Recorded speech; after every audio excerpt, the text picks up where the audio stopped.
Manso e suave é Cristo chamando, chama por ti e por mim. Olá, telespectador do Opção para a Vida. Estamos juntos nesta manhã de terça-feira, hoje 23 de outubro, comemora-se o Dia da Aviação e Dia do Aviador. Todos nós sabemos, na condição de brasileiros, e conhecemos a história da aviação em nosso país, né? Temos um dos nossos grandes historiadores na área da aeronáutica, como inventor da aviação, Santos Dumont, Augusto Severo, né? Inclusive, todos nós, quando estudamos a história, lembramos que esses homens realmente contribuíram em muito para que hoje nós pudéssemos dispor desse veículo de transporte, né? Que hoje está muito modernizado. Graças a Deus, porque nós temos também brasileiros que fizeram a história da aviação. Opção para a Vida estará trazendo logo mais o Dr. Genário Braga Filho. Mas antes, gostaríamos de que você que está conosco deleitasse com esta música, inclusive interpretada pela Orquestra Louvores Eternais da Assembleia de Deus, que esteve presente. Logo após, você terá a oportunidade de ouvir a mensagem. Deleite-se com esta música.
Abra no livro de Atos, no capítulo 1.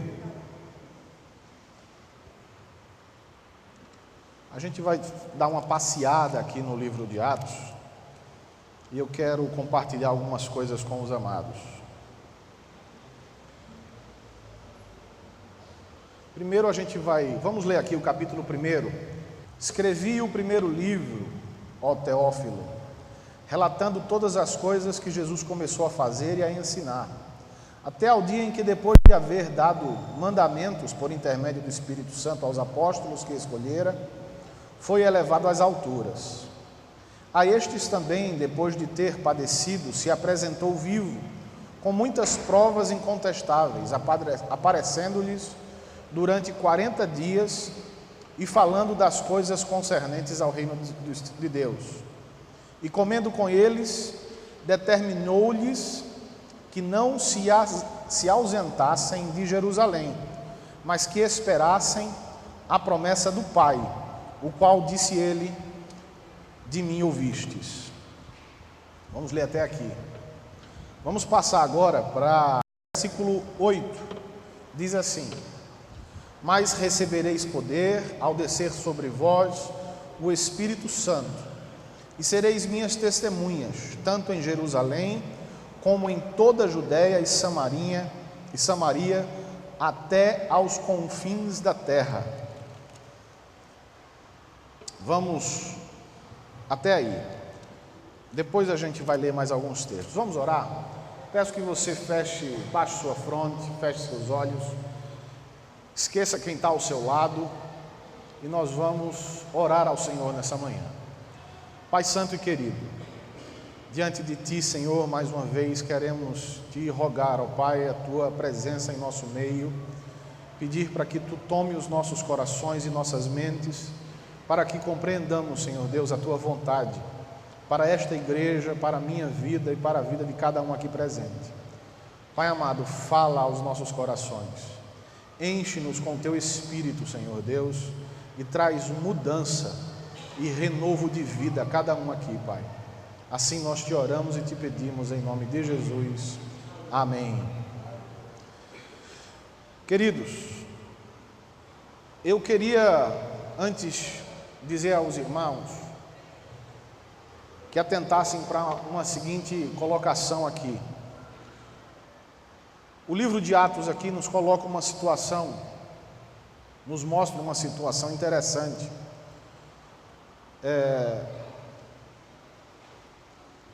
Jesus, ele, antes de subir aos céus, ele está com seus discípulos.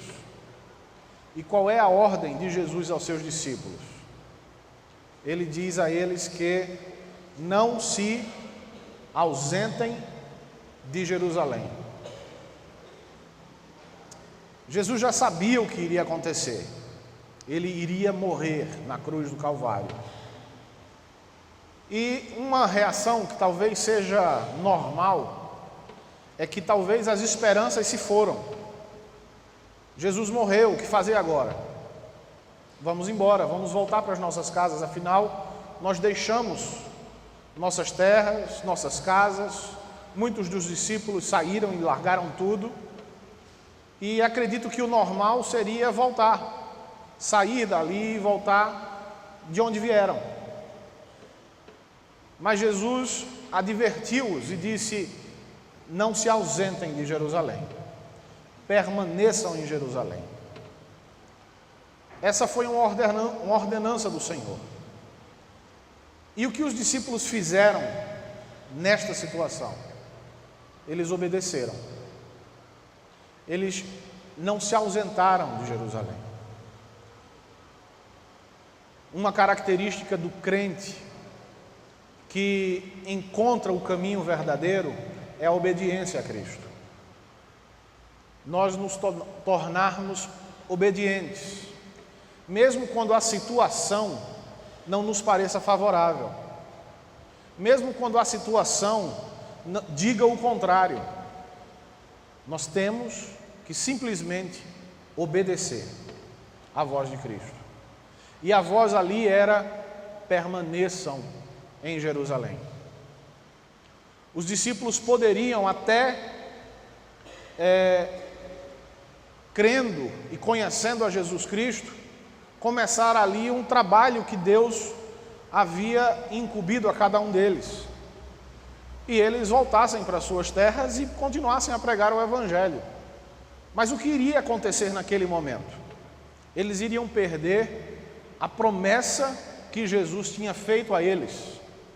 A promessa que Jesus tinha feito ao povo dele e garantido essa promessa, que era o descer do Espírito Santo, o dia de Pentecostes, o revelar do Espírito Santo aos seus discípulos e a todo o povo. E se eles não obedecessem àquela ordenança, eles perderiam isso. Mas o Espírito Santo de Deus, já em seus corações, os faz permanecerem em Jerusalém. E ali eles obedecem a Cristo. E ali ficam. E o que acontece, vocês todos sabem.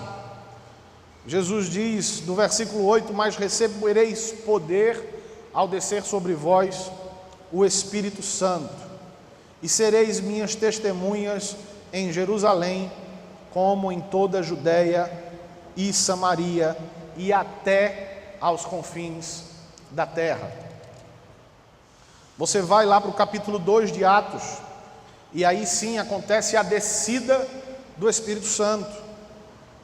Ao cumprir-se os dias de Pentecostes, estavam todos reunidos no mesmo lugar. De repente veio do céu um som como de um vento impetuoso e encheu toda a casa que estavam assentados, e apareceram distribuídas entre eles línguas como de fogo, e pousou uma sobre cada um deles, e todos ficaram cheios do Espírito Santo.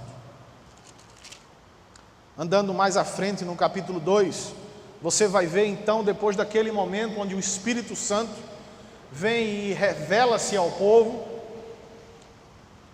ali estavam povos de todas as nações, muitos lugares, e a Bíblia diz lá no versículo 7 de Atos, no capítulo 2, você vai ver que estavam, pois, ali atônitos, e se admiravam, dizendo: vede, não são porventura galileus todos estes que estão falando?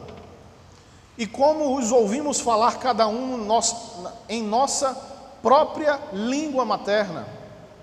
Somos pardos, medos, elamitas, e os naturais da Mesopotâmia, Judéia, Capadócia, Ponto e Ásia, da Frígia, da Panfília, do Egito e das regiões da Líbia, nas imediações de Cirene, e romanos que aqui residem, tanto judeus como prosélitos, cretenses e arábios, como os ouvimos falar na nossa própria língua as grandezas de Deus.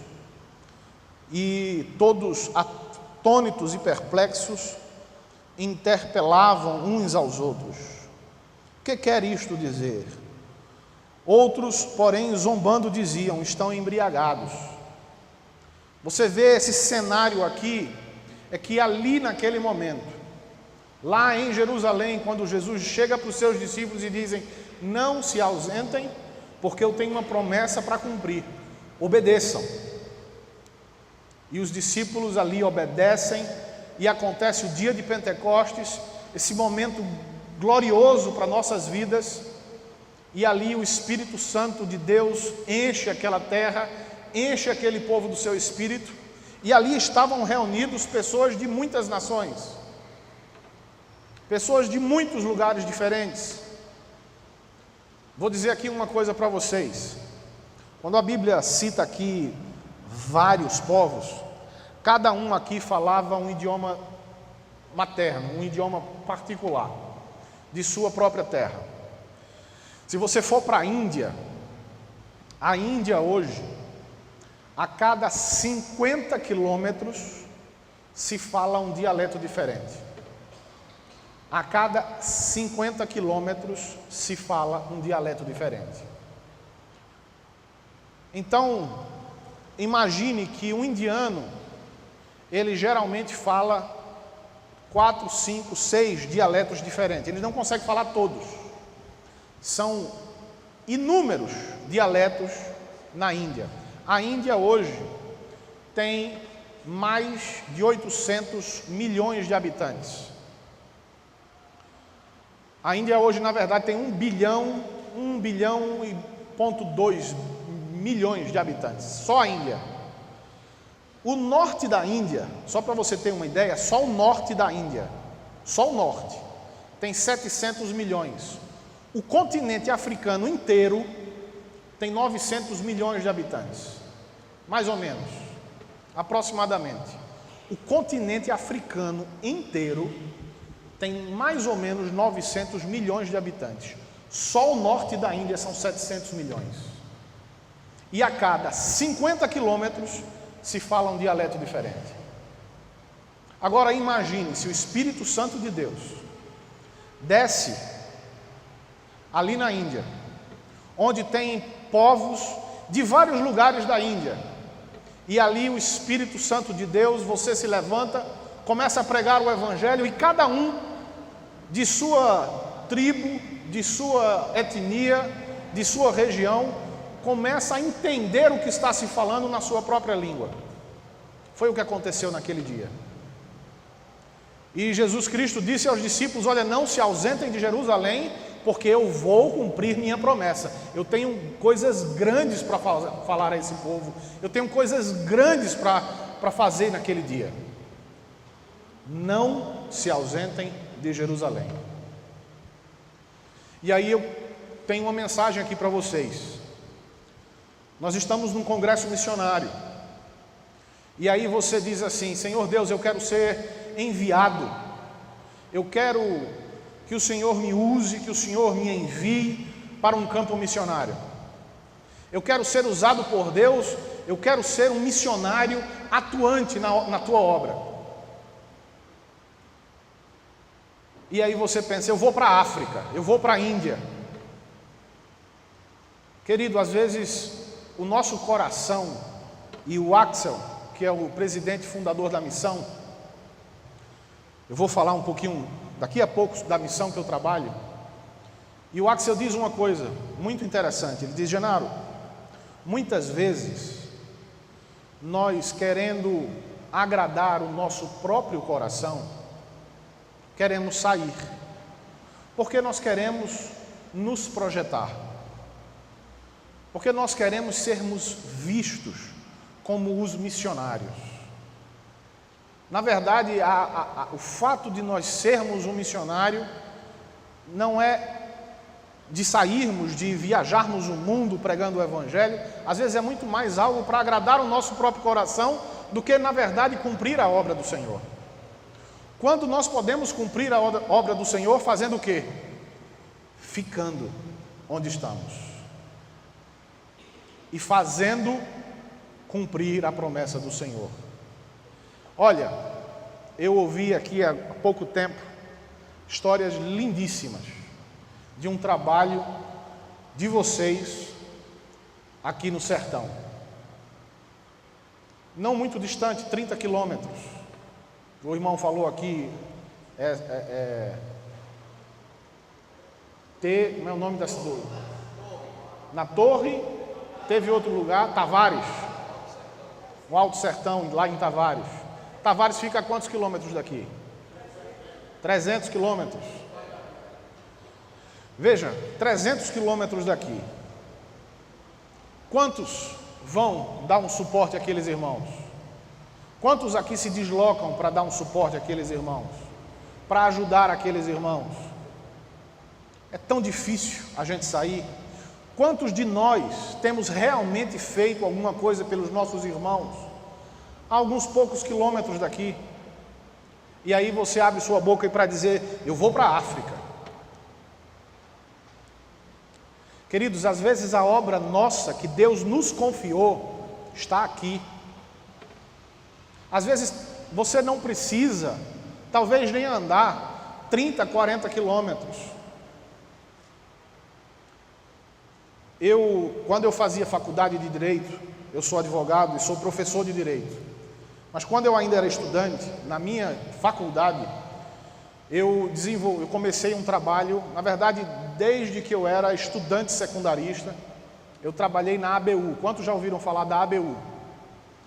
Eu trabalhei na ABU, Aliança Bíblica Universitária, e ABS, Aliança Bíblica Secundarista.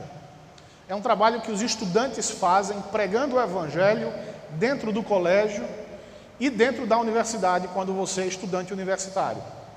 Eu fui presidente de ABS quando eu era secundarista, da 5ª série até o 3º ano científico, quando se falava assim. Eu desenvolvi um trabalho de evangelização dentro dos meu colégio. E nós começamos dentro de uma sala de aula com 3 estudantes. Ao final do ano nós tínhamos 60 estudantes, quase todos não crentes, onde nós fazíamos ali o estudo da palavra e fazíamos um louvor, 2 louvores e o resto era pregação da palavra. Quando eu fui morar em Recife, continuei esse trabalho já no 1º ao 3º ano científico, onde nós tínhamos dentro de sala de aula, dentro de uma sala de aula que cabiam 100 alunos, normalmente, nós tínhamos 160 alunos todos os dias, de segunda a sexta, na hora do intervalo, pregando o Evangelho a esses colegas, e muitos deles ali se converteram a Cristo. Quando eu cheguei na faculdade, comecei a pregar no intervalo aos meus colegas de faculdade. E deixa eu dizer uma coisa para vocês. Eu tinha um amigo, 2 amigos meus, eu vou falar o nome deles aqui, porque eu estou em Campina Grande e tenho certeza que ninguém conhece. Ele é de Recife. Josenildo. E Josenildo era um policial militar fazendo faculdade de Direito, e eu estava responsável pela 3ª vara criminal lá do Fórum Tomás de Aquino, em Recife. Eu estava estagiando lá dentro do tribunal e eu tinha a ata de audiências daquela semana, e eu vi o nome dele, o nome que parecia ser dele, e eu disse: será que é ele? Walter, que era um colega meu, éramos 2, e eu comentei com o Walter, disse: Walter, será que é ele aqui? Ele disse: não sei, será? Estava lá o nome dele como réu de um dos processos que estava em pauta na audiência. E eu fui ver o processo dele.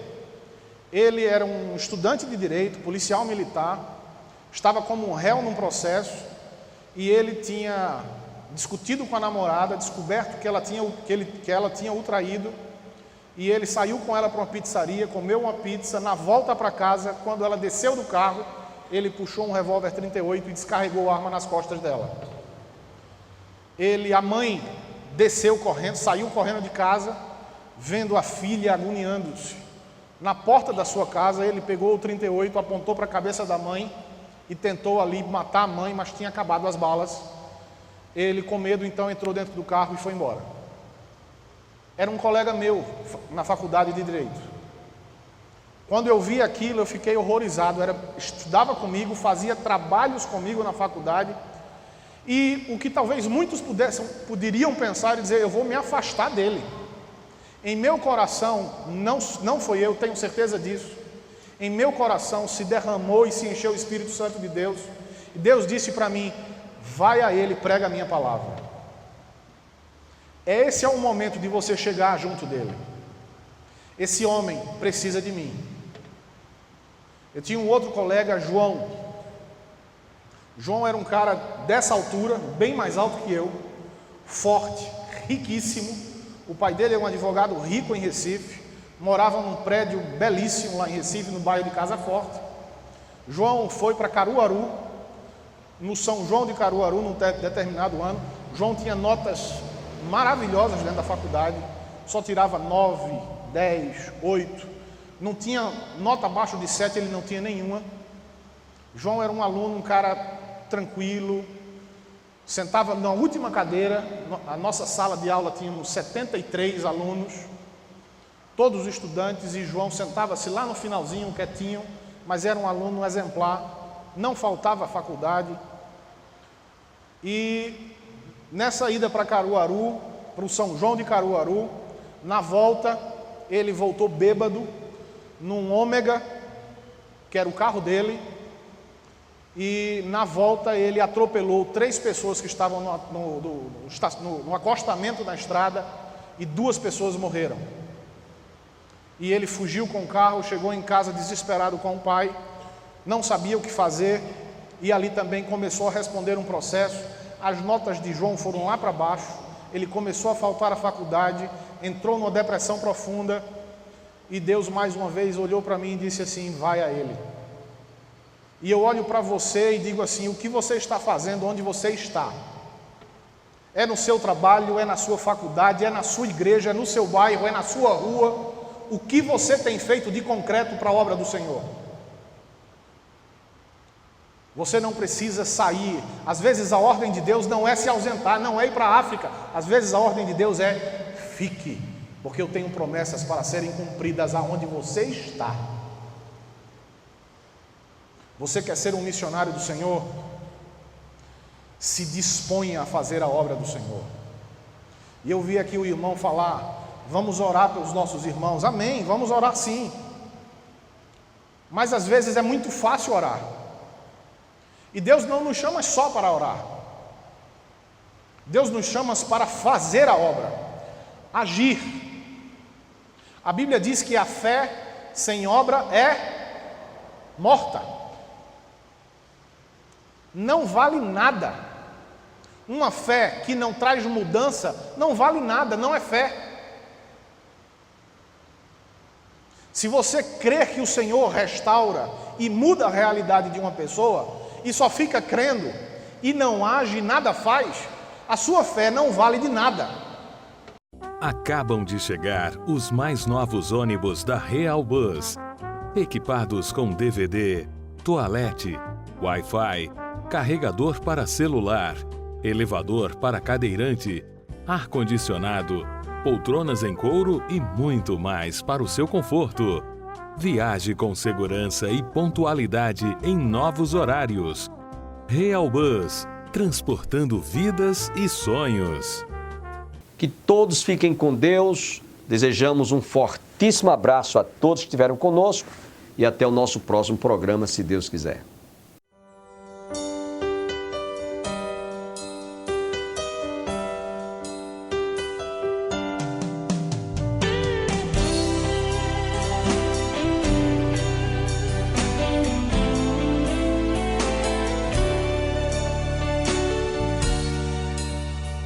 Manso e suave é Cristo chamando, chama por ti e por mim.